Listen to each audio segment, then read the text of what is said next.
Perkenalkan, nama saya Afriani Sri Agustin, mahasiswa dari Akper Bakti Husada. Kalau boleh tahu nama kakak ini siapa ya? Yang ini nama kakaknya siapa? Nama saya Afia. Oh, Afia. Kalau yang ini? Nama saya Darmi. Oke, kakak Darmi. Di sini saya akan mengadakan penyuluhan seperti janji kita kemarin, yaitu tentang kurangnya pengetahuan dampak merokok pada remaja. Penyuluhan ini bertujuan untuk menambah pengetahuan tentang dampak merokok. Penyuluhan ini akan berlangsung selama 1 jam. Di sini saya ada poster yang berisikan tentang materi yang akan saya sampaikan. Saya akan bagikan untuk kakak untuk dibaca ya kak ya.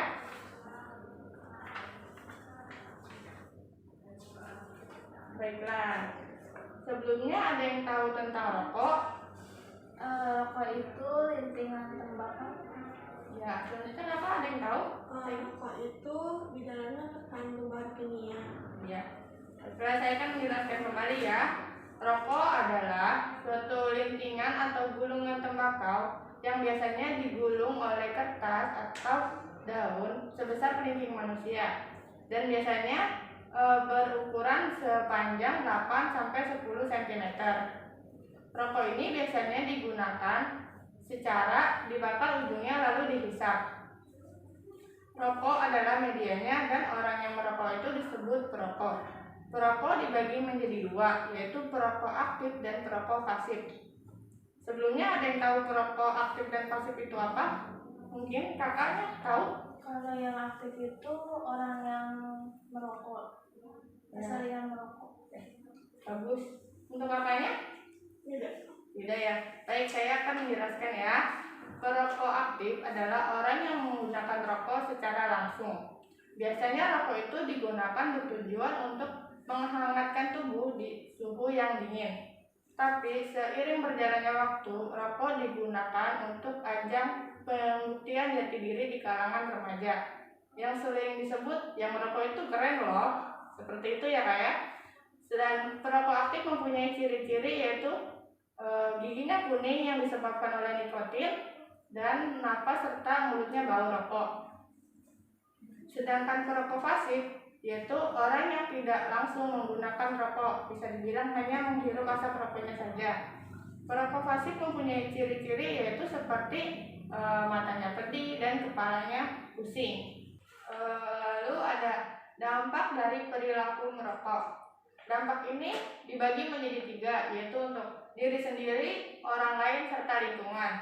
Untuk diri sendiri yaitu membuat kerugian secara ekonomi dan kesehatan. Untuk orang lain yaitu akan menjadikan orang lain tersebut menjadi perokok pasif. Dan lingkungan yaitu apabila seseorang membuang puntung rokok secara sembarangan akan membuat seperti kebakaran hutan, lalu menimbulkan polusi udara dan berakibat untuk menipisnya lapisan-lapisan ozon. Nah, di sini ada zat kimia yang terkandung pada rokok. Sebelumnya ada yang tahu nggak zat kimia apa saja yang terkandung pada rokok? Ada tahu. Ya, lalu Ada karbon monoksida. Iya. Oke, saya akan menjelaskan di sini. Poster ini sebenarnya banyak sekali zat kimia yang terkandung pada rokok. Di sini saya hanya menyebutkan beberapa saja, yaitu ada tar, ya seperti menyebabkan batuk dan sesak napas. Lalu karbon monoksida atau CO yaitu berpengaruh negatif terhadap pernapasan dan menimbulkan pecahnya pada pembuluh darah. Lalu ada nikotin, dapat menyebabkan jantung berdebar dan tekanan darah meningkat. Selanjutnya di sini ada penyakit yang timbul akibat merokok. Yang pertama ada gangguan paru-paru yang disebabkan oleh asap rokok. Kedua ada kanker mulut yang disebabkan oleh zat-zat kimia yang terkandung pada rokok tersebut. Lalu ada gangguan lambung seperti ketidakmampuan asam lambung dalam menetralkan asamnya. Lalu ada karies yaitu biasanya ditimbulkan oleh ketidakseimbangan kadar kimiawi pada gigi sehingga menimbulkan plak-plak kuning membuat gigi rusak. Kemudian ada bagaimana cara supaya berhenti merokok, yaitu seperti konsumsi makanan dengan menu seimbang, berolahraga secara teratur, bulatkan tekad dan membiasakan berhenti merokok.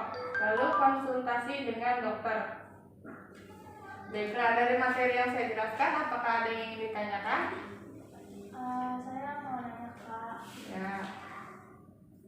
kalau misalnya perokok aktif dan pasif itu lebih bahaya mana? Oh baik, bagus sekali pertanyaannya. Antara perokok aktif dan perokok pasif, manakah yang lebih berbahaya?